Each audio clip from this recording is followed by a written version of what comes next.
morning, everyone. Good morning, good morning, good morning, good morning. Good morning. Welcome to another fine Wednesday morning. Welcome to another Coffee Break Chat. I'm your host, James Jackson, he, they pronouns, executive producer, Light Thief Productions. Well, if it isn't Wednesday, November 6th. Huh. Rick is in the Zoom laughing at my nonsense here. We're here with you to talk election news. I've got Rick Lewis joining me. I'm going to bring him on screen right now. Good morning, Rick. Please introduce yourself, your pronouns, what it is you do. Good morning. My name is Rick Lewis. Pronouns are I, am, he, him. I am a theater professional and a artist activist and small-time Burlington County politician. Awesome. Well, thank you for joining us as usual. I appreciate your willingness to come on and talk politics. We're going to talk mostly politics today, but we'll talk a little bit about how all of this affects the arts, particularly in Philadelphia. But it's really going to be, it was a national election. It's really going to affect everything nationally. It's not just Philly. And we're going to talk a little bit about economic anxiety, I think they call it. And a nice long conversation I had with a mother of a 12-year-old who dressed up for Donald Trump and dressed up as Donald Trump and or one of his Secret Service agents for Halloween. I hope she's listening. It was a nice conversation. I do appreciate her having that conversation with me on the phone. If any of you all out there think it would be cool to copy my post on South Silly and paste it to your Trump supporting friends as a way of riling them up, feel free. But also feel free to call me because I will have a conversation with you and it will be a real conversation. I do talk to people that I don't agree with politically. I don't necessarily befriend them. But I will gladly have a conversation with you as a real human being who disagrees completely with your parenting. And I will tell you to your So face warm. that I don't think you're being a good parent if you let your child dress up as Donald Trump for Halloween. I just don't. I don't. Rick, you have kids. I do. What is the most controversial thing they've ever dressed up for as Halloween? And would you, if they came up with something that was a bad idea, like just a bad idea on the face of it, would you discourage them from using that? Uh, uh, Bad idea is one of those subjective kind Mm-hmm. of terms. Um, because of like who I am, the closest thing that could be called tricky. One year I helped one of my sons and a bunch of his friends dress up as the guys from Five Deadly Venoms. It's a 1970s kung fu flick, and none of them were Asian, even though my son's name is Xian, which is a Mandarin name. Right. But like that's the closest thing I've ever come to that could be remotely considered appropriative or whatever, blah, blah, blah, blah. But in general, yeah, this is going to kind of leak into other things, but like parenting in America um, has always been,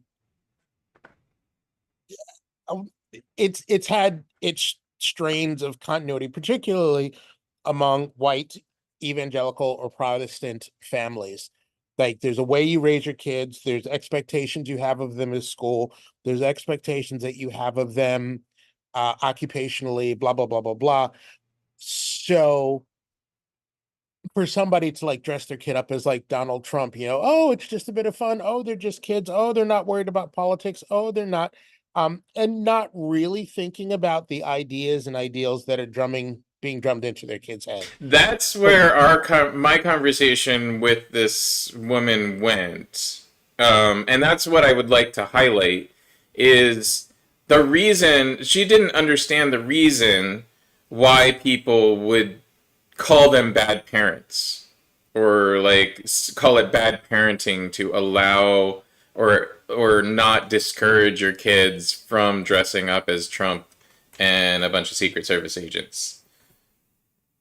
well, I mean, and it probably starts with her not thinking that Trump is a bad person. Right. It's like if you thought, I mean, for it's only been like 10 or 15 years since we as a society have been like, hey, don't do blackface for Halloween. Hey, don't put on a Native American headdress for Halloween. Hey, it's not cool if you dress up like a Japanese, you know, cartoon character. Like parodies and appropriation and mockings, it's been fairly recent that we as a society have been like, you probably shouldn't do that. So if you have somebody who, I mean, and there's lots of, obviously, there's, tens of millions of people who don't think that Trump is a bad person, who don't think that the I'll just say it, the white male Protestant supremacist mindset of America, an American mythology, isn't a bad thing. Um, I think so what I said and why I say it's objectively a bad idea. I know you said it's subjective. I think it's objectively a bad idea to let your kid dress up as Trump. Um, well, I think dressing up as Trump is a bad idea. I think what constitutes a bad idea depends on your perspective. but what I said to her, and what I said to her in regards to why I thought you could consider it objectively a bad idea is that you have to, in anything, and I do as a parent, or at least I try to, think of the perspective of the people that the choices I'm making are going to impact, not from the perspective of me and my child. That's asking for a level of depth and empathy that most people in general don't have. Is it unreasonable to ask for that level or though? Like is that unreasonable? It's not unreasonable to ask it, but I think I was having some conversations even this morning about the election and why people did what they did and why they chose. One of the things I think that happens with us is we get a perspective. Like we as Yes. individuals, we get a perspective. We come to convictions about things, and they seem rational and they seem to make perfect sense to us. What often happens is people get to a point where, okay, if I'm explaining this to you and you don't agree with me, you don't agree with me because you don't understand. Because if you understood, you would see things exactly the way I'm seeing things. Or if in thinking about whether or not it's reasonable to expect someone to understand and see that perspective. No, no, I'm not expecting everybody to have the same perspective. I think that part of the social contract that we all have is to at least reach for the outside perspective. We don't all have the same social contracts, and most people don't reach for the outside perspective. We are tribal, we are not communal.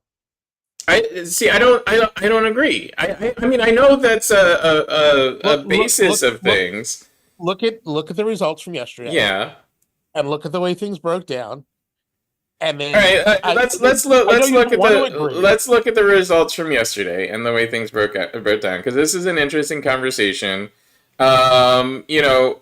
Demographics, latest poll, key demographics. This is from the BBC. So if you don't like it, go argue with England, I guess. Provisional national data as of 8:44 Greenwich Mean Time, 3:44 a.m. Eastern.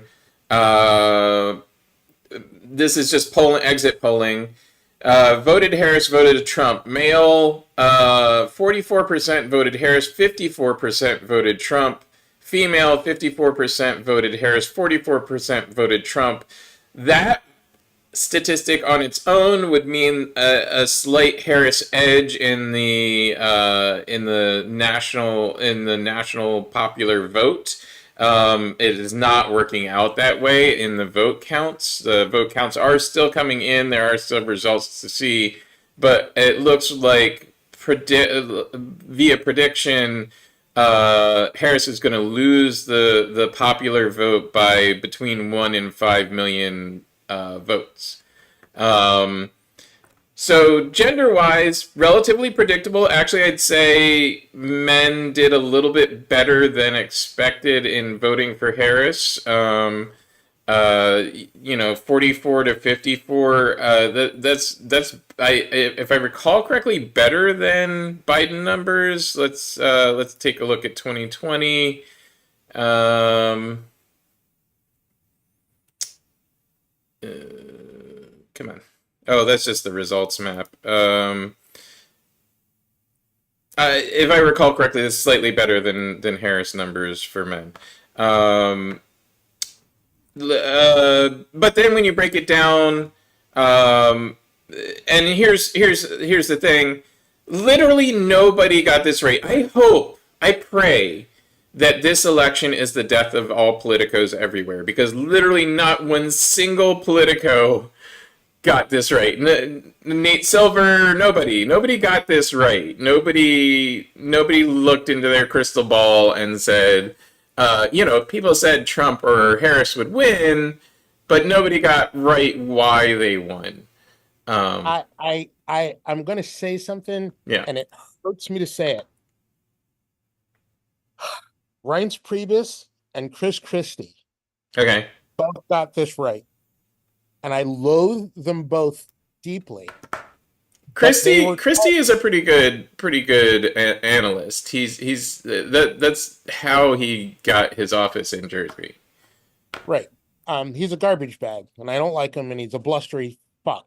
Yeah. But 3 months ago,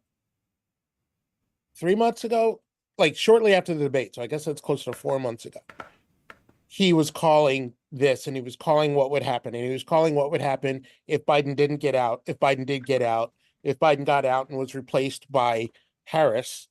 Reince Priebus, as far as a month ago, was saying that this would happen and how it would happen. And again, he's a smug, smarmy, like, I don't like him, I don't trust him, I don't like anything about him. But in listening to what he was saying and looking at the writing on the wall, the people who were calling this were ignored, which is the same thing that happened in 2016. Like, when 2016 was over, everybody was like, oh, I'm never listening to pollsters again, because pollsters are all wrong and pollsters don't get it right. And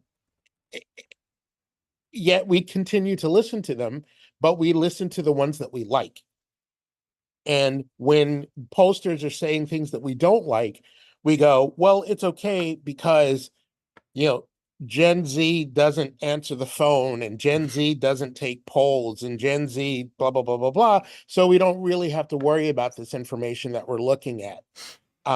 When you have enough people in the state of Michigan and then the state of Pennsylvania say in the primary, and that's a whole other story we can get into, but when they say in the primary, look, we are not going to vote for you because of your position on this specific topic.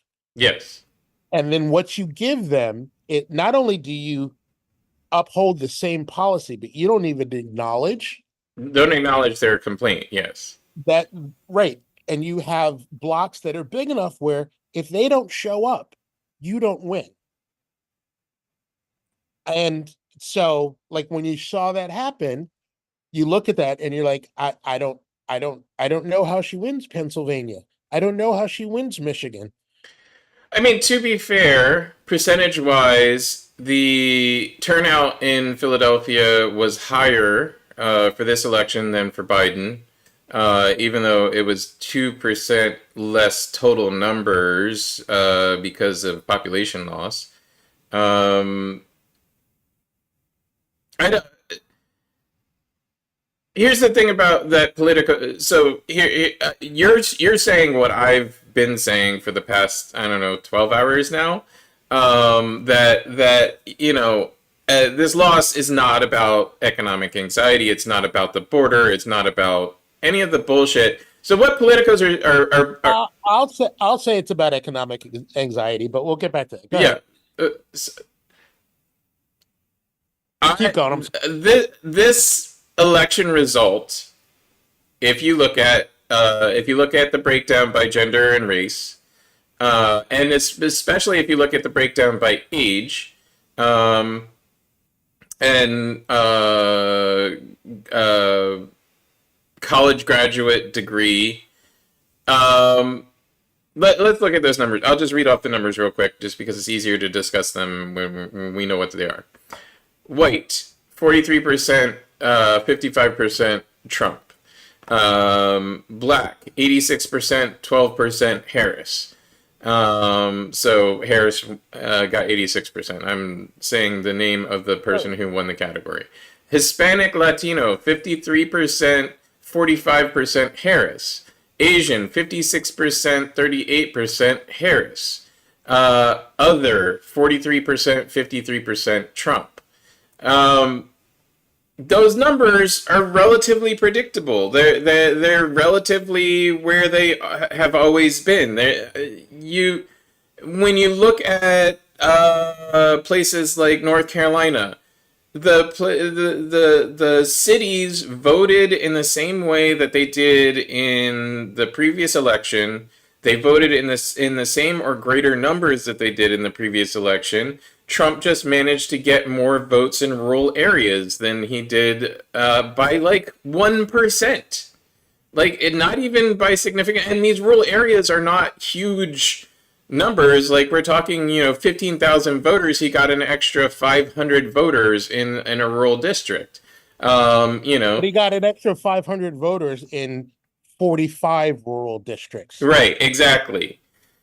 And so these numbers, they're not unpredictable. They're not, a vast difference from what you would normally see. An interesting number to me is when you look breakdown by age. Actually, these have changed since I loaded them an hour ago, so some election results must have come in. But you look at the age ranges, the in-person voting for all age ranges, because that was what was reported until I reloaded this, was all Trump. In-person age ranges was all Trump, except for 65 and over. 65 and over in-person voting was significantly Harris.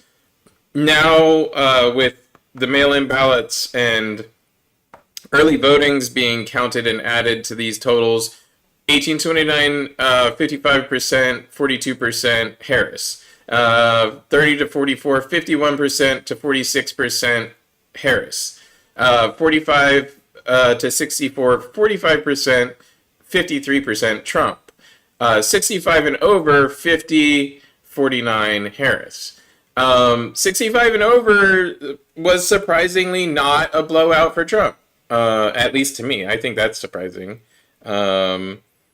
Where we get into economic anxiety, we're talking college graduate, non-college graduate. Although, to be perfectly blunt, I don't think this is as valid a number as a lot of politicos think it is. College graduate, 57%, 41% Harris. No college graduate, 44%, 54% Trump. With college graduate, you're talking about the top probably 35, 40% of the economy, income-wise.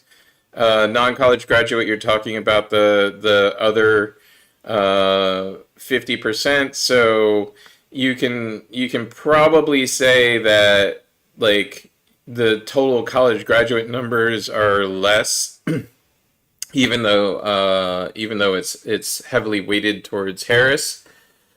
I don't know that the non-college graduate degree, being in the lower third of the economy, by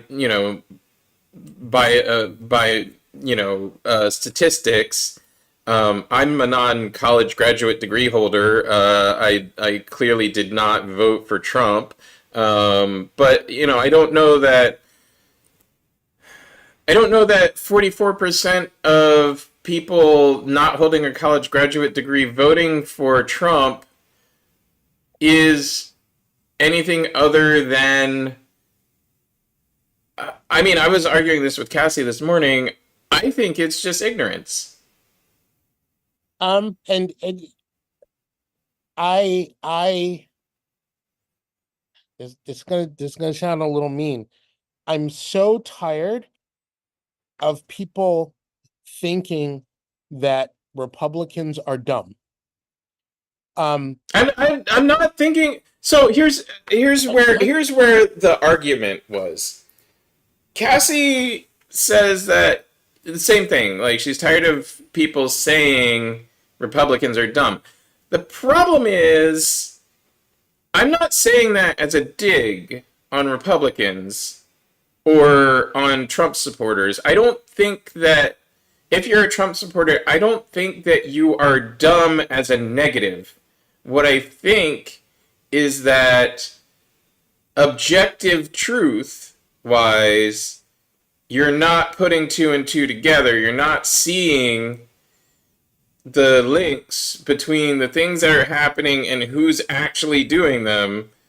And therefore, you're being a little ignorant and not consuming enough information, or making the critical analysis that other people do, and what represents reality. I don't. But How do I? here's the thing, and this is where it gets tricky.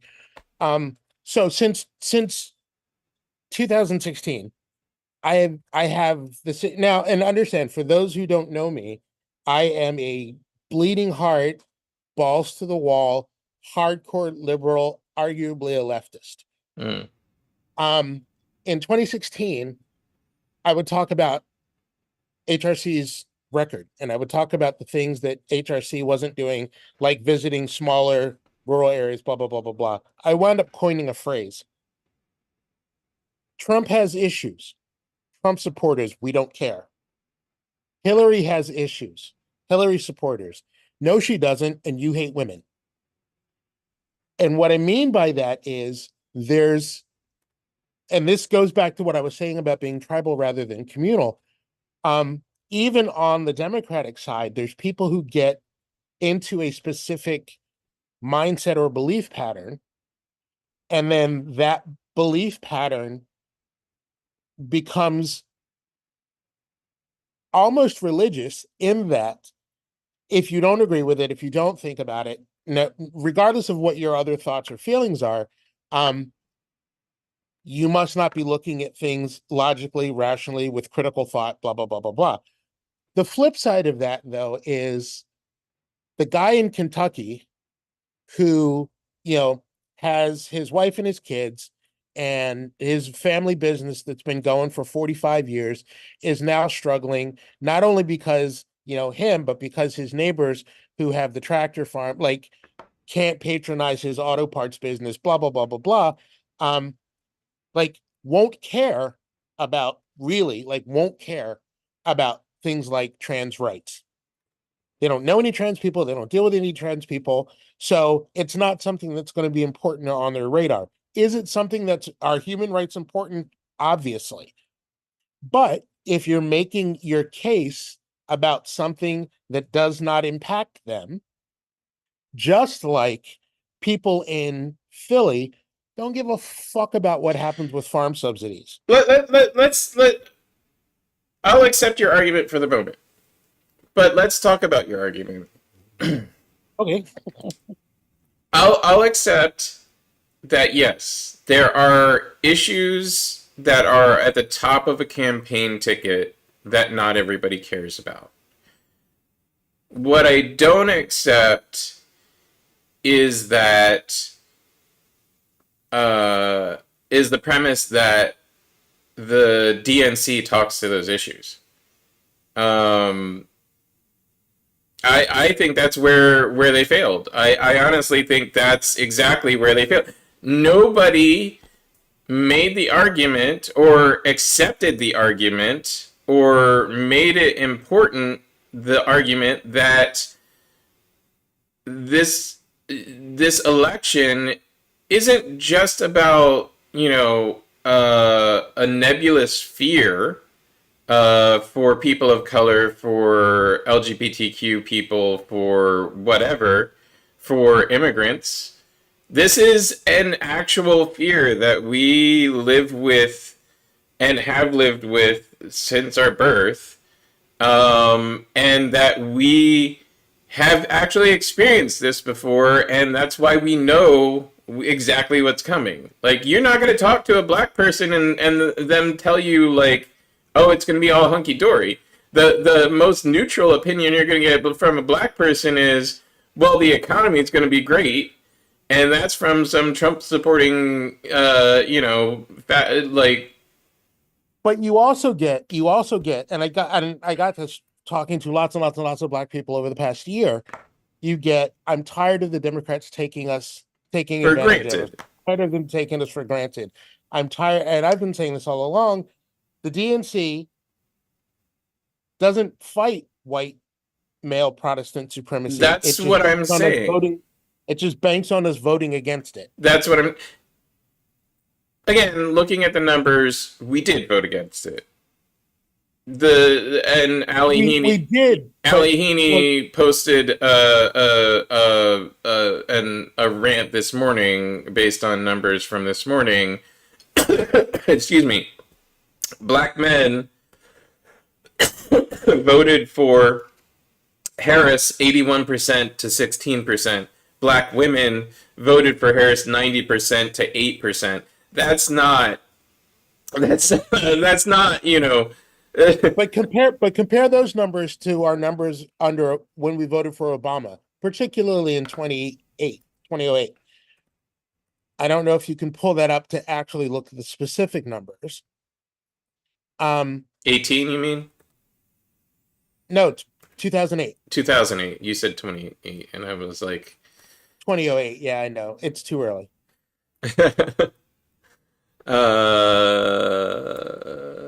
Statistics. All right, let's take a look. Let's see if I can find it real quick. It's always tough to find right older statistics. Key. What am I looking for? Sorry. I know it's dead air, but keep talking as I look for these. So key demographics.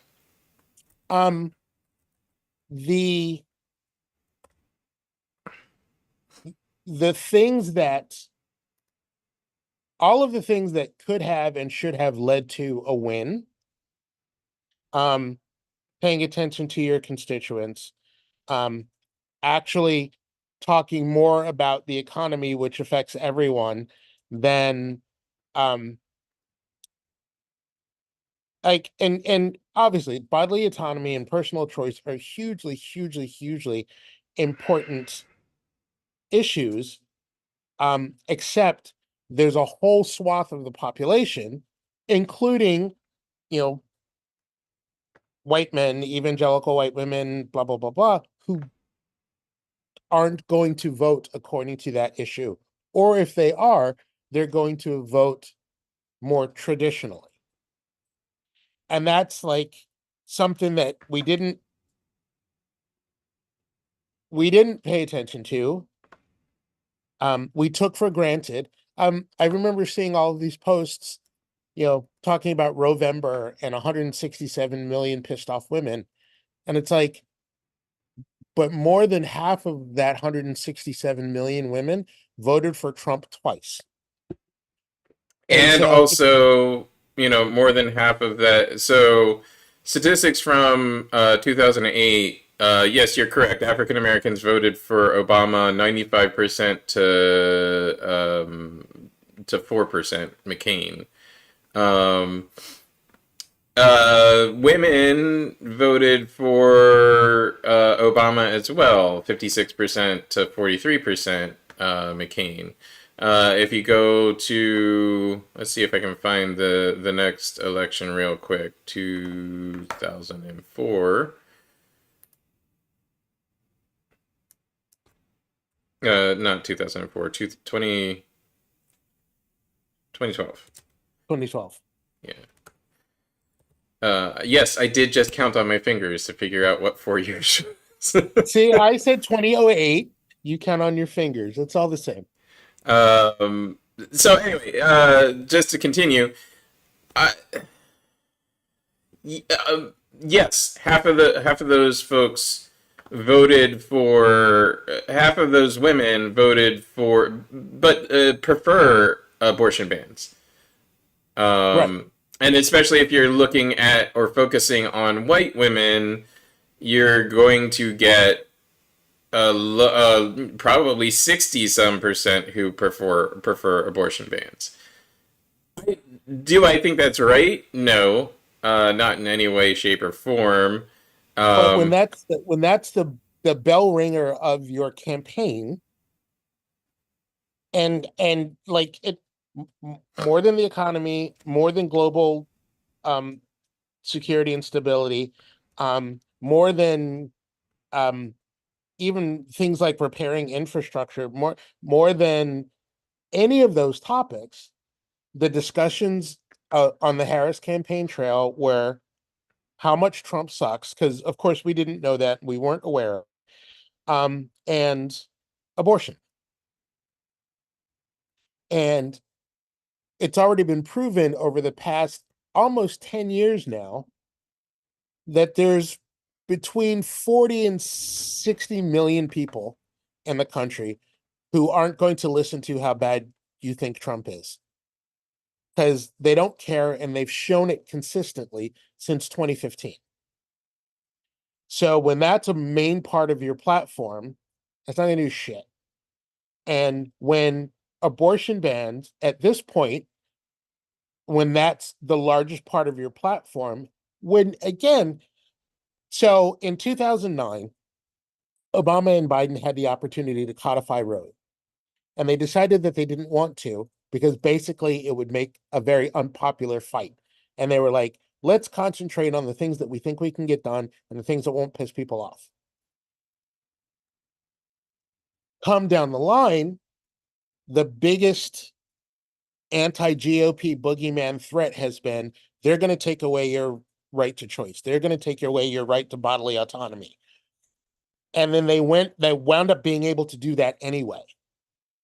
So for that to be an argument in this election after the horse is out of the fucking barn, like her main 2 points were not points that most of America was going to care about. and And then, unfortunately, so my point is that I agree with you. Yes, her main 2 points weren't anything anybody cared about, and my main point is the DNC moved her to the right on literally anything and everything that had a whiff of progressiveness about her previous stances.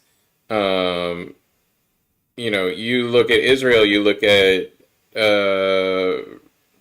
prison reform, you look at the border. it's Um, hard to move her farther right on prison reform. She Like that, actually that's kind of she hard to do. well it isn't as hard as you might think. She was closer to Krasner than she is to say um I can't think of a good anti-prison I reform. don't know. I see her as right of Shapiro. She is right of Shapiro, but that's not hard. You think that Shapiro is leftist? No, I don't think that Shapiro's leftist, but I mean, it's not hard in modern politics to have a Democrat who's right of Shapiro. Okay. So like I don't I mean, friggin', I our mayor is right of Shapiro. What do you want?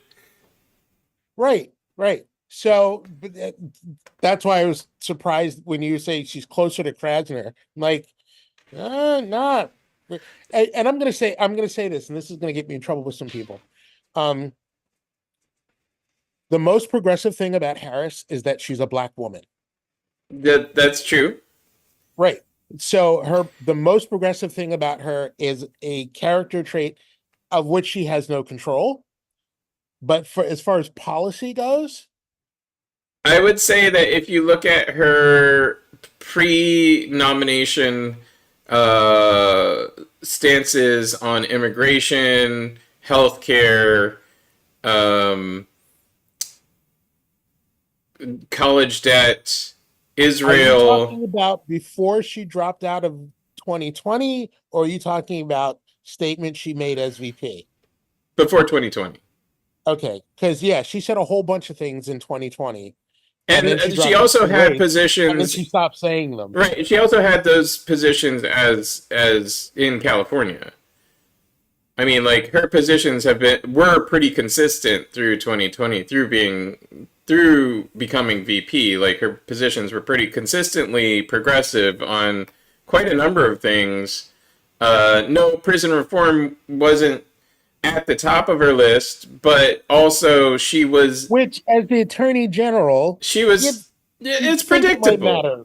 No, but it's predictable as Attorney General. Also, she was open to prison reform, not rather than being, like a Parker-esque, let's lock them all up and see how we can get them into rehab, prison reformists.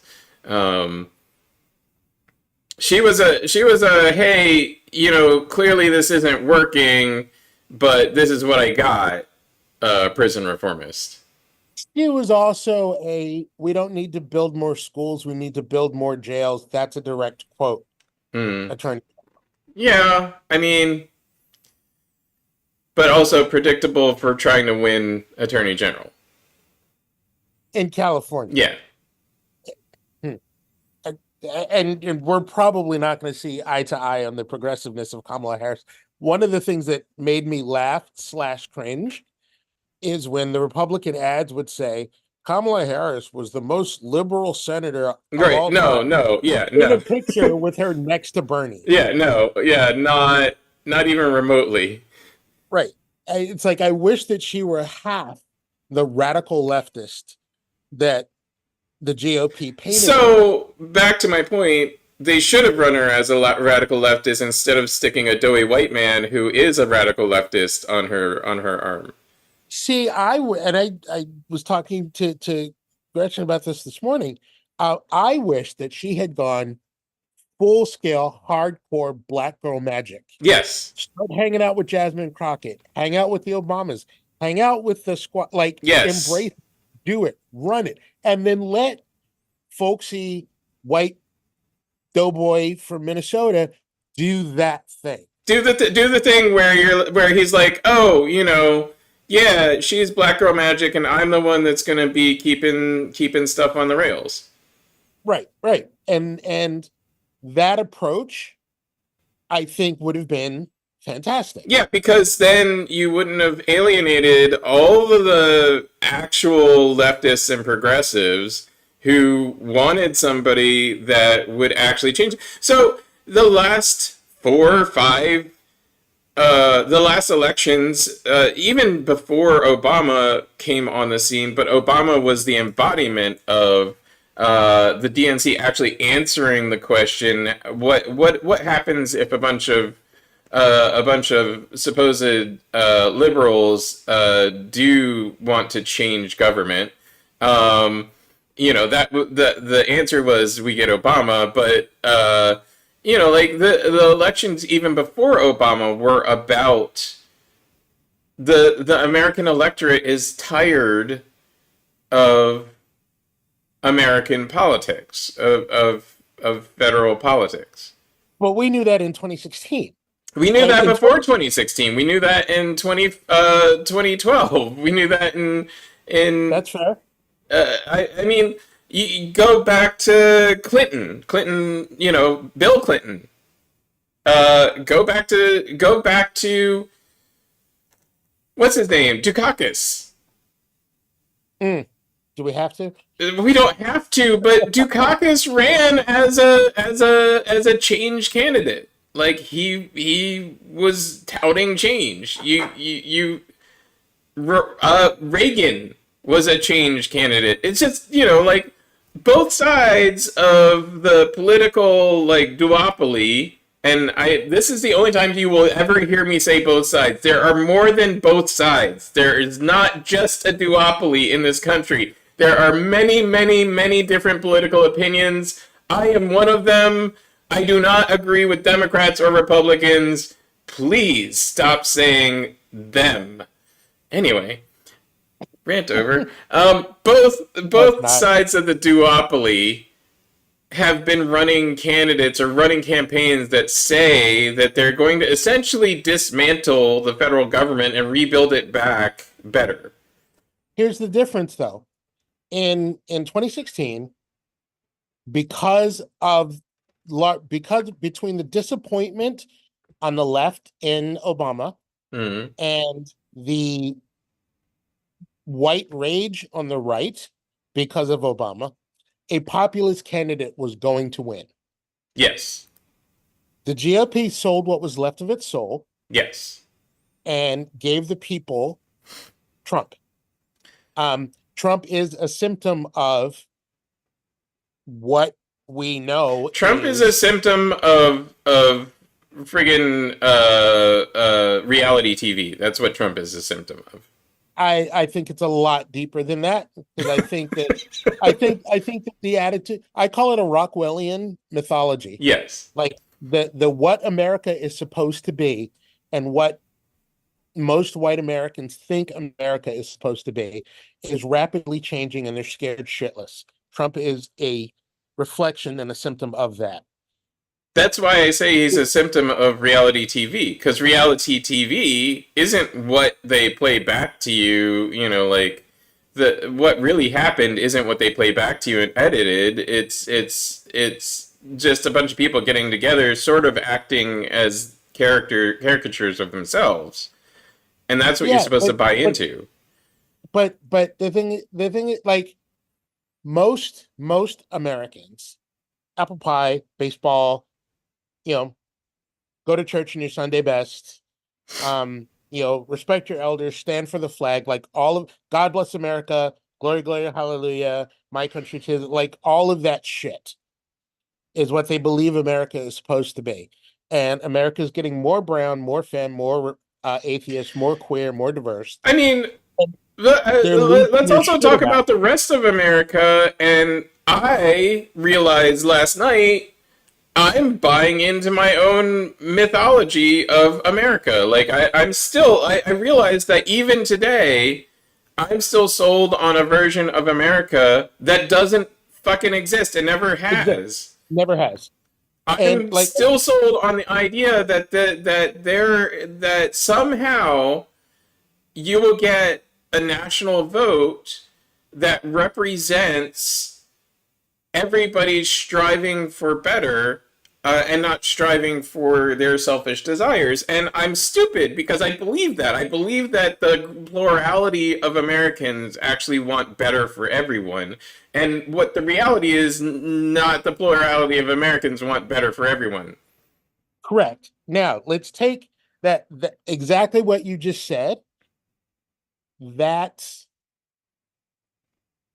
hope that you're holding on to, that picture that you're holding on to, it's the same kind of thing that we look at conservatives or even regressives, because I think regressives are a step beyond.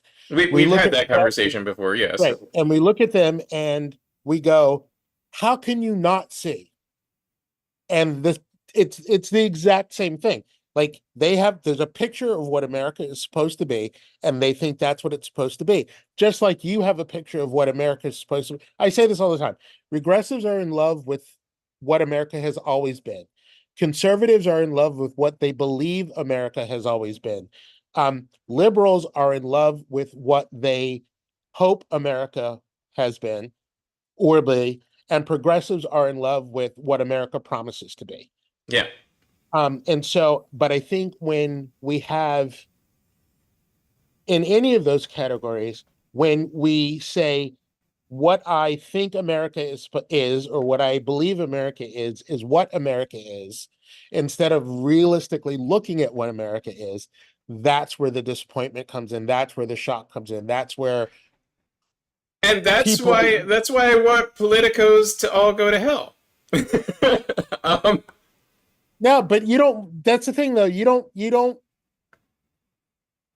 And I'm going to say this. It and again, the same thing happened in 16. Um, People listen very selectively to politicos, and they completely blow off politicos that give them bad news. And as long as so it's not that nobody was saying, because like politicos are like newscasters. It's like, are they giving you information? Yes. Are they presenting it in a way that will be meaningful to their audience? Yes. yes. Why? Because they're selling ad time, blah, blah, blah, blah, Right. blah. So it's like there were absolutely politicos who said that this was going to happen the way it happened. Most people either don't listen to them or hear them, or if they do hear them, they don't like what they're hearing, so they blow it off. But I'm talking about the politicos that control the campaigns that say no, that choose amongst the predictive politicos and say, oh, this guy is right. This is the one. This is the theory that is exactly what's going to happen, and then they make decisions like pushing an aggressively right wing agenda for a Democratic candidate. See, I think that has a lot less. And I'm just going to put it simply. I think the main reason that Harris didn't come out, if Harris had said, "I fully respect and support Israel's right to defend itself," I think that terrorism is bad because it attacks civilians in order to achieve a political end. However, we are going to stop giving Israel weapons. If she had said that sentence, she'd have won. Yes.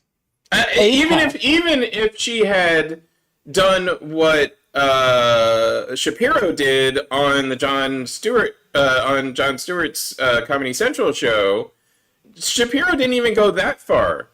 Shapiro answered, honestly, I'm a Jew. I've always been a Jew, so I'm always going to be pro-Israel. I think that, and he said, and this is a quote, so it's not me saying it, but he said, I think that that terrorism is bad, no matter who's doing the terrorism. I think that Israel is terrorizing Palestinians right now, and I believe in a two-state solution. Yeah, that would have done. Yeah, that would have worked. Yeah, but AIPAC, who gives shit tons of money to the DNC, is not hearing about a two-state solution and doesn't want to hear anybody say, I believe that Israel is oppressing, slaughtering, terrorizing, fill in the blank, the Palestinians. AIPAC won't have it. And so that's why Biden wouldn't go there. That's why Harris wouldn't go there. And again, and like that's part of the problem. It's got a lot less to do with pundits and politicos than it does with, and this has been my problem with the DNC forever. The DNC is far more concerned with the opinion of its donors than it is of the opinion of its voters. And that's the politicos that I'm talking about. I think that the politicos control that. I think that the politicos in the campaign, in the DNC, in the DCCC, they're the ones that say, you know what, we're not going to get any money if we come out with a position that is obviously supported by a vast majority of literally everyone in the country. Not only our supporters, but everyone everywhere. Let's go ahead and do that. They just go, oh, our money is telling us that we shouldn't do that. That's the politicos that I want to go to hell. See, I thought you were talking about like pundits in this story. No, and pundits are just talk. They talk a lot. I think that they're wrong a lot, and I hope that that this election proves that there are very few people who actually have any that there's no scientific way to predict an election, and B, that there are very few people that have an accurate picture of the national electorate. Almost nobody said this was going to come down to the Hispanic vote, mostly in border areas in non-battleground states. Which is what it did. I don't know how you can say nobody said it. Nobody said that. Lots of people. I didn't hear Lots that. of people.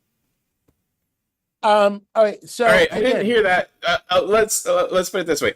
It wasn't part of the bigger conversation. It might have been part of the conversation amongst certain politicos and certain pundits. I didn't hear that until election night coverage.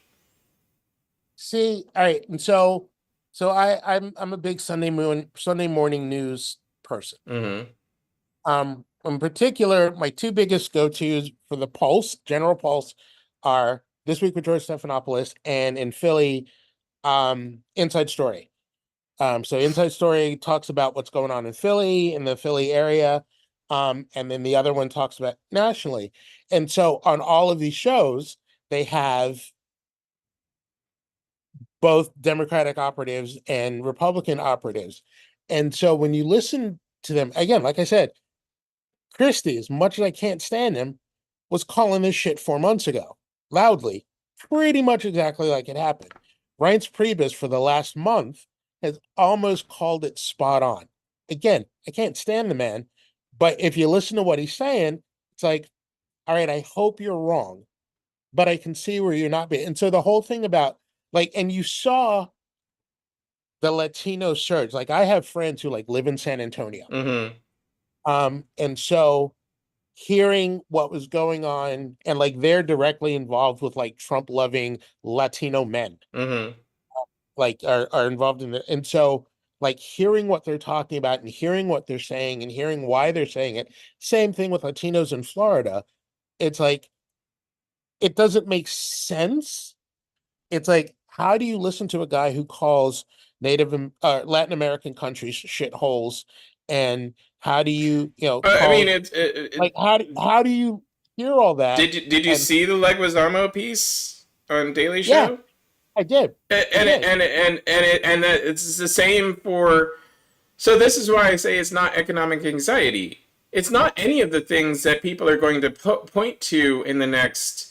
In the next few hours, few days, whatever. It's none of that bullshit. What it is people really desperately want to disassemble the federal government as it works now, because it doesn't work for them. Correct. And it not working for them and economic anxiety are the same thing. Well, that's the reductive measured version of the same thing, yes, but that's not actually. I mean, economic anxiety. If you unless you're looking through rose-colored glasses, you don't look at 2020 and 2021 and 22 and go, "Oh, that was a great time in history." But you do if you fill up your pickup truck twice a week for work. No, you don't. In 2020, there wasn't special great gas prices. They were already $3+ a gallon. If I buy groceries, I shop. I have a 3-year-old. I know economic anxiety. I know what it is. I lived economic anxiety when I was a kid. Right. I'm lucky enough to not be economically anxious right now because my wife has a stellar fucking job. But Here for the wives with stellar fucking jobs. but I can relate. but that, you know, like I know what economic anxiety is. Economic anxiety has never driven my political position. It is, Right. and I think that people But you use can't it as an excuse. I think it, no. That's the thing. And I in so many ways we relate. Everything like being an artist, being poor as a kid, having wives that allow us to do a lot of the other shit that we do that makes us better at who we are, like all of that. Like I'm totally with you there. But what you have to understand is no, economic anxiety may not have driven you. Economic anxiety drives a whole lot of other people, especially since the barometer of how people are as families, as adults, as Americans, as parents, as providers, all comes down to the Joneses and how much you're making and how secure are you and all of that shit. I want to throw a complete monkey wrench in the works, and I have to credit Ali Heaney again for her editorial that she posted this morning. Black people voted 86% Harris as of the latest exit poll results. Black people are also pretty well renowned for being the lowest economic demographic, lower than the Hispanic demographic that voted 53% for Trump. I don't. But How is that? but How is Jeff, the economic anxiety not driving the black people? Who black people, by the way, famously accused of having more criminal convictions and prosecutions in cities, and cities famously being an area where the society is failing black people and black people are experiencing economic anxiety, and yet some reason economic anxiety doesn't drive the black vote. two things. Two things. One, it does, but it does in a different way. Um, because what drives us to the polls is the 1960s and the civil rights movement, where we realized that that's where we can actually get some political power. So that's what drives us to the polls as a culture, and there's still a lot of that left over. However, what you see lately is about 4% of Black voters um, did the Brexit thing and followed Candace Owens and all of those other morons, and they switched over. And 4% isn't a lot, but 4% of 30 million. Oh, anyway, so there's a few people that moved over. What happens more in the Black community is people don't fucking show up because people go, the system isn't working for me. I didn't vote for Kamala. Kamala kept people in jail for cash bail for weed. Um, like they look at those things and they don't vote. And so you might get, and again, let's look at 85% of Black people. So that's a 10% of reduction in Black people in Black support in a 10-year period or 14-year period. That's huge. So you have the numbers of Black voters dwindling and you have their support shifting because there's a party that, again, takes their vote for granted, expects their vote, but gives them nothing as a return. So if you look at it, you can look at it and say 85% of Black people supported Harris. But if you look at that in comparison to even how they supported Biden, especially how they supported Obama, it's like that number is not as promising and not as pleasant looking as you might think. Uh, And that being said, I have to go in like a yeah, minute. yeah. I gotta go to. I had somebody destroy a tire, and I'm dealing with insurance companies trying to get out of paying for tires of all things. I was like, but doesn't your neck hurt really bad? No, unfortunately, I'm a relatively nice guy, and I don't want the poor Latino man who is driving the Brinks truck to suffer economic anxiety. Nah, dude, Brinks has insurance money. Yeah, they should. It's not gonna hit the driver, it's gonna hit Brinks. Well, Are you it's sure gonna hit the driver because he's gonna get fired if I cost the company too much. you know what? If you sue Brinks for like $5 million and like break him off a chunk, we'd be all right. No, I am not advocating insurance fraud. I'm just wishful thinking. Yeah, I'm yeah. glad that your neck doesn't hurt. No, I wish that your neck hurt. yeah, I don't understand why it's such a difficult thing to just pay for four fucking tires, you stingy fucking bastards. Anyway, Because that's not what insurance companies do.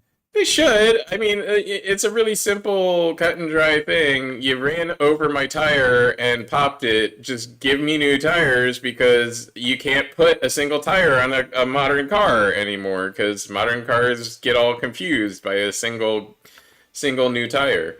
Anyway, that all being said, it's 11:05. I want to thank you for joining me today. Um, any last thoughts? Um, Any economic anxieties you wanna vent? dude, I'm an artist. Economic anxiety is where I live. Oh, Um, we didn't. I did want to do real quick. Post-election predictions.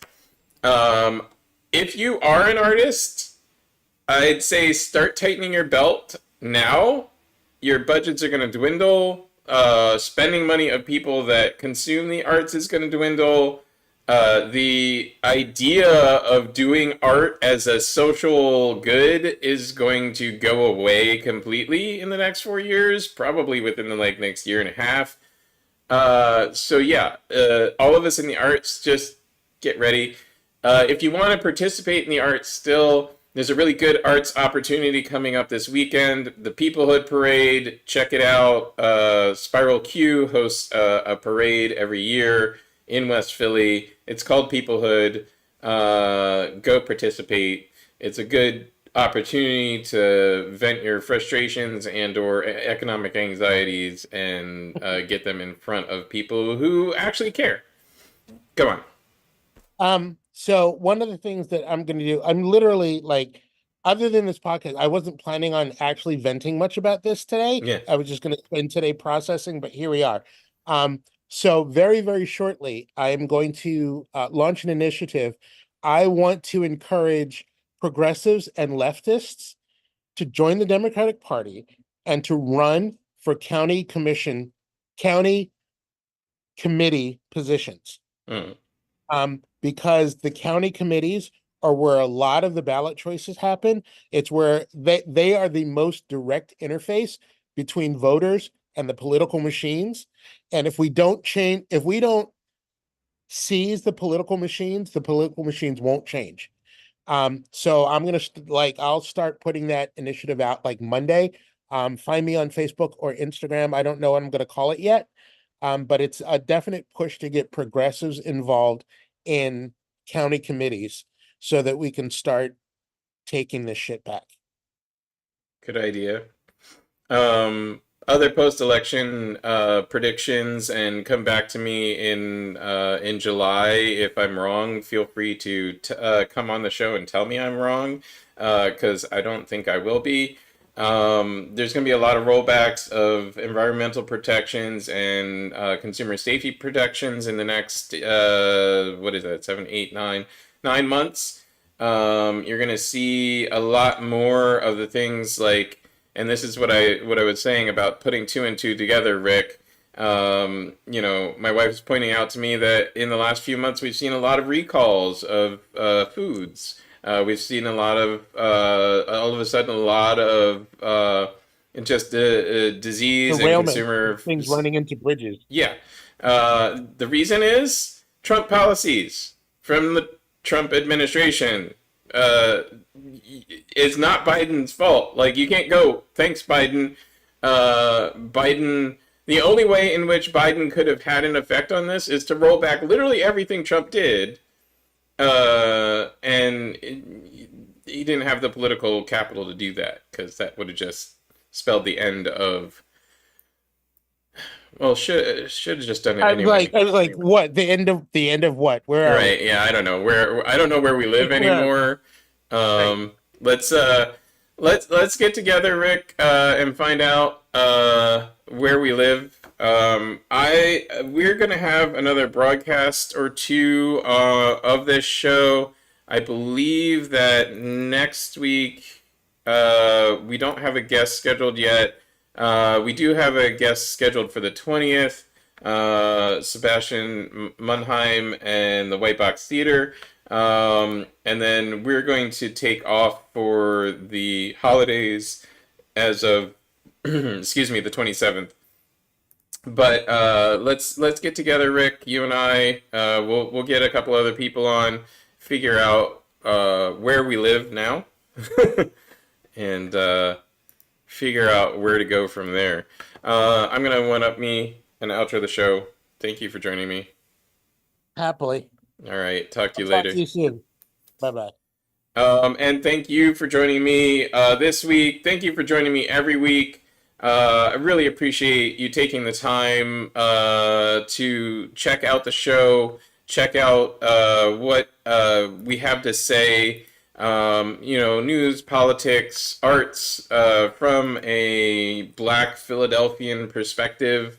Hopefully, you find some level of interest in what is being said here in conversations with people of different political views. I often find that we're all trying to do the same thing. We're all trying to make it through the day, make a better place for our kids, for our grandkids. We're all trying to make sure that we survive. And what it comes down to is an argument about how to do that. I'd say that it should be easier to have that conversation, but it becomes really difficult when you don't have a perspective, when you don't understand the perspective of the person you're having a conversation with. So if you don't necessarily agree with me, don't necessarily agree with what's being said here, stick around. Stick around. Maybe I'll say something, or one of my guests will say something that will link you to what is being said, will make sense for your understanding, for your history, for what you can relate to. If you don't agree with what I have to say, if you don't agree with what my guests have to say, feel free to push back. Feel free to call me, comment, send an email, ask to be a guest on the show. I get it. I get where you're coming from. Oftentimes, I will actually agree with you, and it's worth the conversation. It's worth the time. It's worth the effort to talk to each other. Whether you think that I'm a blazing left liberal who can't be reasoned with, or you think that Trump is sent from God, it's worth the conversation. We're gonna have I don't care who you support. I don't care what your political beliefs are. Um, Even people who support Trump, even Elon Musk, for instance, who supported Trump through the last few months of the campaign, say that it's going to be a rough time, a rough transition. People are not going to be happy. Um, if you voted for Trump because you think that everything's going to be hunky dory and everything's going to be fixed, you were lied to. I don't have a nicer way to put that. Um, but even people that support Trump acknowledge that there's change coming and it's going to be difficult. Uh, take care of yourselves. Um, don't try and protect yourselves so much as seek out those in your neighborhood who are willing to talk, willing to support each other, willing to listen, and care about you. Um, hopefully, you care about them too.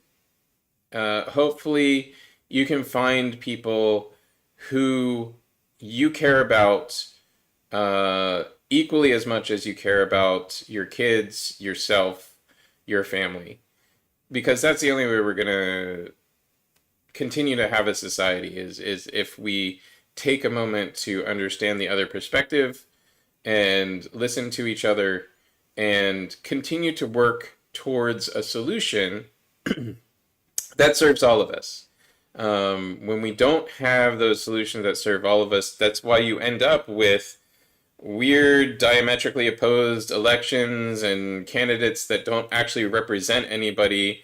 And I would say that, even those that support Trump would acknowledge that he doesn't actually represent them. They don't agree with his racism or his sexism or all of his views about X, Y, or Z or his business practices or whatever. That they don't feel fully represented by him other than he, quote unquote, says it like it is and he's willing to dismantle things that they don't like.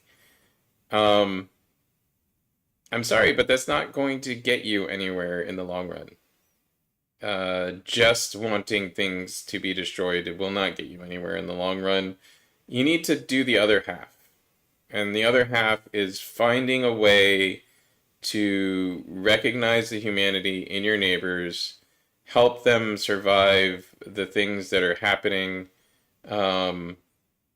and help each other on a daily basis to live in interesting times. Anyway, thanks for tuning in. Enjoy the rest of your week, everybody. Hope you have a great week.